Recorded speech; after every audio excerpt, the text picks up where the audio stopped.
I saw the man on the side of the road years after I'd heard about him.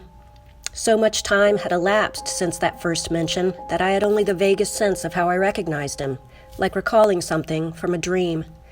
There he is, I remember thinking, the man with the cast. And there he was, leaning with one hip cocked, very casual, against the side of a battered orange truck. He smiled faintly, as if he'd been expecting me. Plaster encircled the entirety of his left leg, toe to hip. I slowed the car to a crawl. The man waved.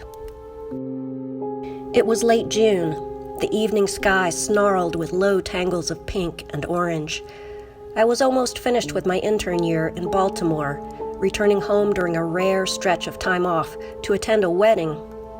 I was preoccupied by a single fact playing over and over in my head like a sick song. I had recently killed someone. Her primary care doctor, one of the attendings who ran the geriatric clinic, called to tell me what happened.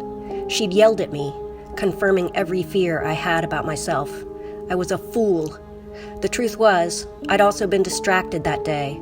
I'd just gotten the email, a group email, friends from college, that Sabrina had finally died.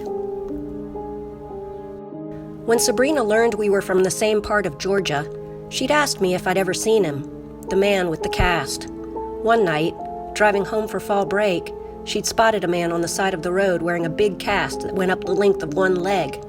She hadn't stopped. This was unusual for Sabrina, who was rarely hesitant about picking up amiable-looking hitchhikers or sharing her bed with strangers. He made me uneasy, she'd said, shrugging.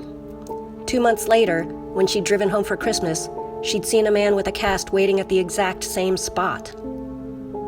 I was already late for a rehearsal dinner. I should have kept driving.